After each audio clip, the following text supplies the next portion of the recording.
Baik, Assalamualaikum warahmatullahi wabarakatuh. Kita berjumpa kembali di dalam BIMTEK tingkat lanjut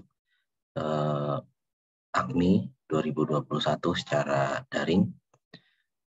Hari ini, pada kesempatan kali ini, saya akan mencoba untuk menyampaikan materi tentang how to be a good teacher atau bagaimana menjadi seorang guru yang baik. Semoga Bapak Ibu sekalian dalam keadaan sehat semua, dan juga IP, instruktur provinsi lain, Pak Azam, Bu Anita, dan Pak Amir, semoga juga dalam keadaan sehat.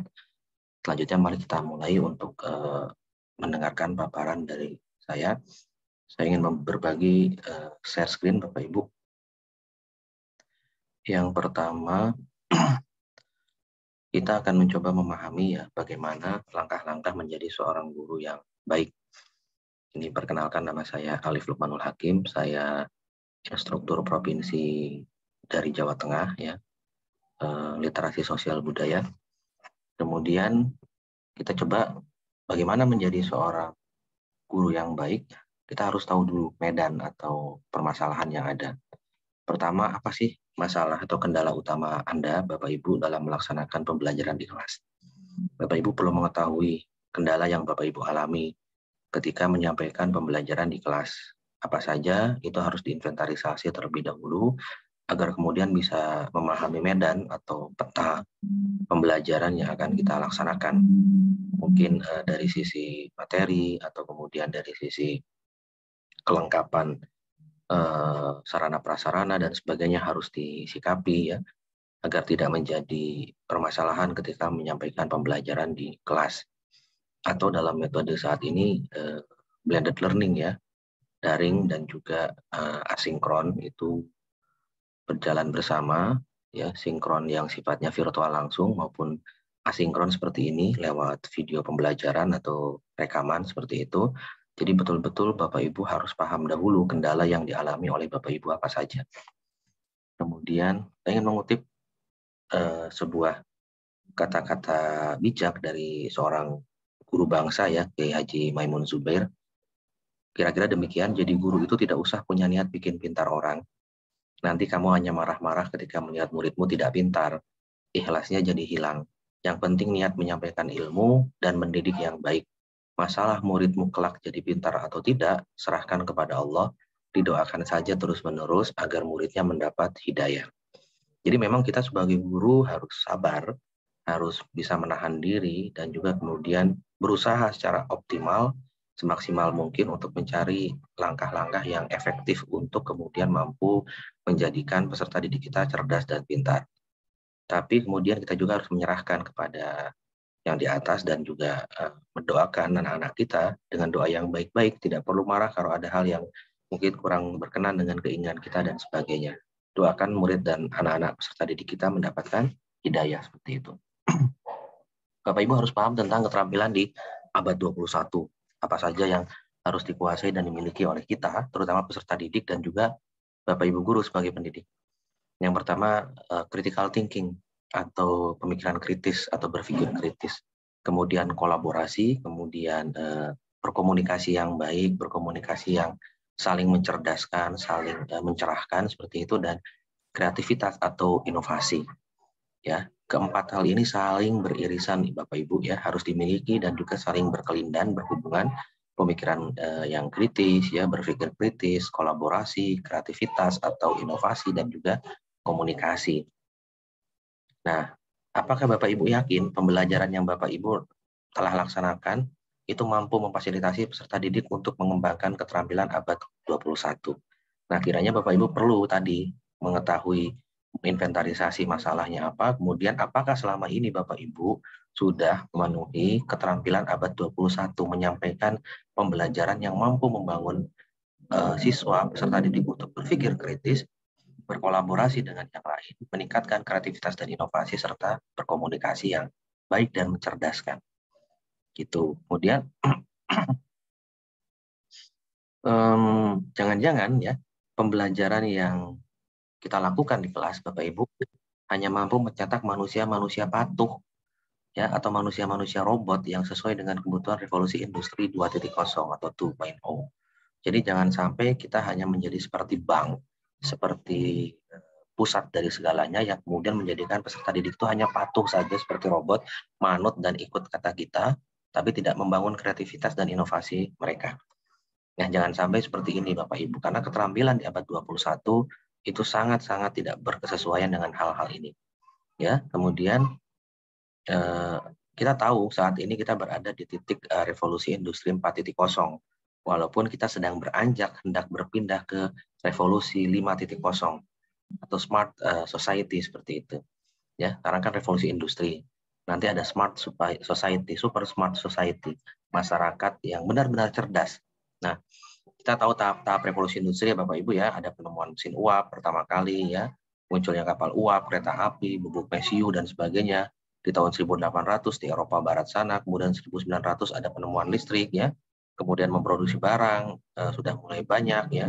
Kemudian di tahun 2000 sampai sekarang muncul inovasi teknologi informasi ya, ada komersialisasi, personalisasi komputer, marketplace dan sebagainya. Dan kemudian di revolusi industri keempat, makin bertambah itu marketplace ya, dropshipper dan sebagainya, semuanya serba digital yang menuntut kita untuk memiliki literasi digital. Ya, nah makanya berkesesuaian dengan program AKMI ya, meningkatkan literasi numerasi, literasi sains, literasi membaca dan juga literasi sosial budaya seperti itu. Kemudian hari ini Bapak Ibu, sebetulnya kita sedang berada pada society 5.0 atau society 5.0. Kita sedang beranjak menuju super smart society. Bagaimana kemudian teknologi itu tidak lagi sebagai barang yang kita ciptakan dan malah mengendalikan kita, tapi kita yang harus menjadikan teknologi hanya sebagai penunjang aktivitas kita sehari-hari. Jadi kita yang mengendalikan, ini yang namanya super smart society.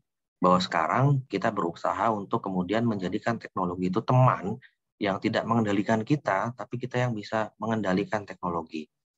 Agar tidak merusak lingkungan, agar tidak merusak kohesi dan kerekatan sosial, dan sebagainya. Nah, kunci utama memasuki era super smart society adalah manusia harus memiliki kepercayaan diri atau karakter dan kapasitas nalar yang berkualitas dan bermanfaat. Nah, inilah pentingnya Bapak Ibu guru menjadi seorang guru, pendidik, fasilitator yang mampu membangun kepercayaan diri, mampu memperbaiki karakter dan kepribadian peserta didik, meningkatkan kapasitas nalar yang makin berkualitas dan bermanfaat, berpikir yang ilmiah dan kreatif, yang itu menunjukkan kemampuan berpikir tinggi. Itu kan tujuan dari AKMI ya, mampu untuk kemudian menjadikan siswa kita cerdas dalam 4 literasi tersebut dan berpemahaman yang tinggi seperti itu, kontekstual, berpikir konseptual dan sebagainya. Oke, kemudian Bapak Ibu harus tahu bagaimana Bapak Ibu itu dicitrakan atau dilihat oleh peserta didik selama ini dan ke depan ingin dilihat seperti apa. Apakah yang selalu bermuka masam di depan peserta didik? Apakah yang selalu tampak lesu, galau di depan peserta didik? Apakah yang selalu menguap, mengantuk di depan peserta didik ketika belajar? Apakah selalu marah, ya nampak pemarah dan juga dianggap sebagai guru yang galak? Apakah guru yang humble, guru yang murah senyum, yang menjadi seperti teman dengan peserta didik, ataukah yang nggak jelas seperti itu, gaje? Nah, Bapak Ibu harus bisa membaca diri Bapak Ibu, citra diri Bapak Ibu seperti apa, dan ke depan akan dibuat bagaimana seperti itu. Kemudian bagaimana menjadi seorang guru yang baik? Ini pertanyaan mendasar ya.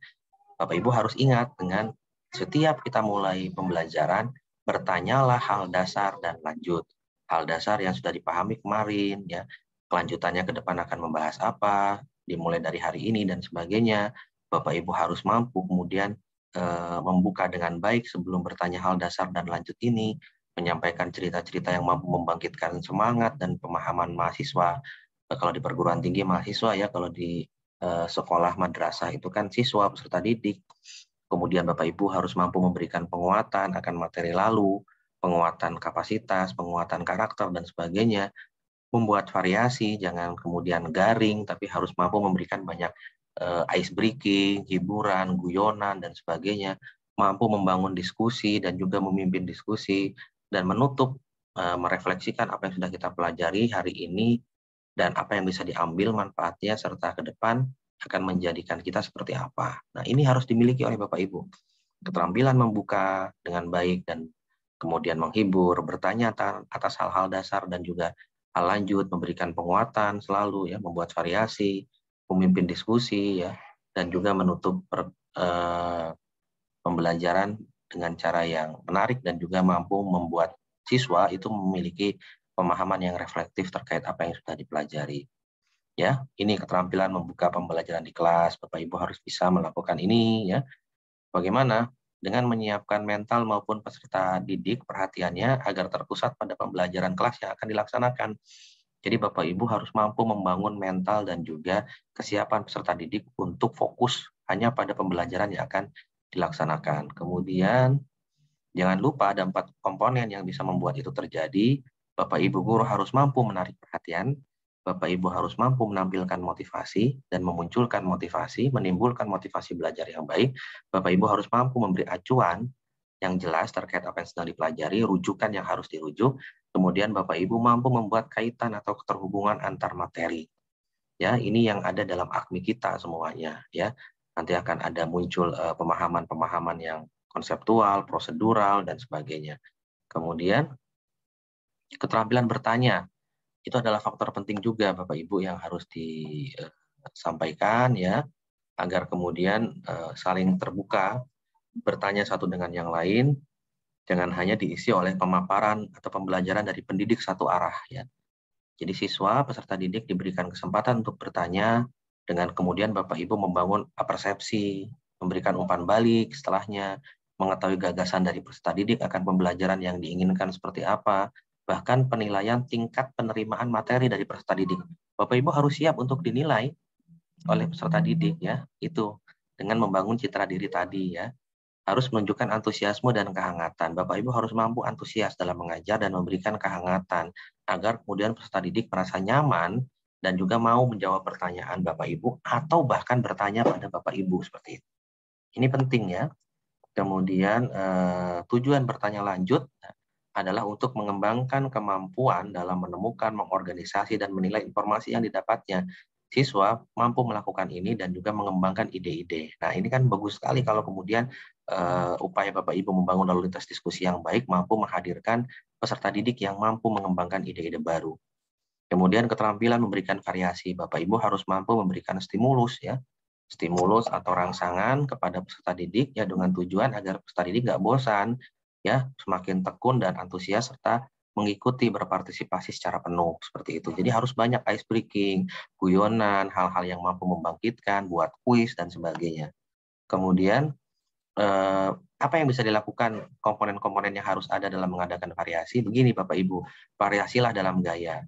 Penggunaan variasi suara, kadang tinggi, kadang mendatar, kadang rendah ya. Jadi intonasi kita tertentu dalam mengucapkan kata-kata tertentu misalnya, ya, memusatkan perhatian siswa kepada kita, ya, pusatkan perhatian siswa pada kita, mengadakan kontak pandang, jangan hanya melihat satu siswa tapi keseluruhan siswa, ya, jangan hanya melihat yang cantik atau yang ganteng saja seperti itu. Kemudian gerakan badan dan gestur tubuh atau mimik wajah itu diatur seperti itu kan. Ketika kita mengatakan satu hal yang menarik, buatlah wajah kita nampak sumringah dan juga semangat seperti itu dan sebagainya. Jadi juga perubahan posisi, datangi siswa satu persatu, ke kanan, ke kiri kita berjalan dan sebagainya itu perlu dilakukan. Ya, kemudian variasi dalam penggunaan media dan sumber belajar. Saya rasa ini harus kita ikuti kemampuan kita dalam teknologi informasi dan sebagainya. Kemudian variasi dalam pola interaksi. Bagaimana kita berinteraksi secara variatif setiap pertemuan seperti itu, Bapak Ibu. Kemudian keterampilan dalam membangun diskusi ini penting ya, membuat siswa mau mengemukakan dan menyampaikan tujuan dan masalah, menandai ketidakrelevanan dengan tujuan ya, menyebar kesempatan berpartisipasi, memakai pendapat, meminta pendapat, ya, mencegah monopoli, kemudian meningkatkan aktivitas berpikir, ya, memberi contoh, ya, waktu berpikir, menghangatkan suasana, merangkum dan memperjelas serta menilai proses. Jadi membangun partisipasi, membiarkan siswa untuk berdiskusi dan berdebat dalam kadar yang baik, ya, seperti itu, dan kemudian mampu meningkatkan aktivitas berpikir melalui diskusi, ya, seperti itu. Kemudian keterampilan memberikan penguatan. Bapak Ibu harus mampu memberikan ini juga, merespon ya dengan hangat dan antusias, ya, menjelaskan sasaran pembelajaran seperti apa dan juga melakukan segalanya dengan variatif dan juga memberikan feedback atau umpan balik. Jadi Pak guru dan Bu Guru serta siswa saling bisa memberikan feedback ya seperti itu. Tujuan penguatan apa? Agar membesarkan hati peserta didik ya, agar lebih giat berpartisipasi, membangkitkan dan memelihara motivasi, mengontrol dan memodifikasi tingkah laku peserta didik yang kurang baik ya, kemudian mendorong perilaku yang lebih positif. Kemudian jenis penguatan bisa secara verbal, gestur tubuh ya, penguatan dengan cara didekati anak yang mungkin sedikit bermasalah ya, penguatan dengan sentuhan ya, Bu Guru ke yang putri, kalau Pak Guru yang ke yang putra seperti itu dengan yang wajar ya, penguatan dengan kegiatan yang menyenangkan, ada permainan di kelas, ada role play dan sebagainya. Kemudian dengan tanda atau benda seperti itu kan, itu bisa kita lakukan. Intinya adalah Bapak Ibu siap menjadi guru, berarti siap menjadi fasilitator dan siap menjadi role model atau contoh. Oleh karena itu, bisa dikatakan dari apa yang sudah saya sampaikan dari awal sampai akhir ini adalah bagaimana Anda ingin menjadi guru atau pengajar dan fasilitator yang seperti apa ke depannya. Setelah kita membicarakan tadi berbagai hal. Nah, semoga memang tujuan Bapak Ibu menjadi seorang fasilitator yang baik, menjadi guru yang baik. Oleh karena itu, bisa dicoba tips dan triks yang tadi saya sampaikan. Terima kasih atas perhatiannya. Mohon maaf atas kekurangan yang ada. Assalamualaikum warahmatullahi wabarakatuh.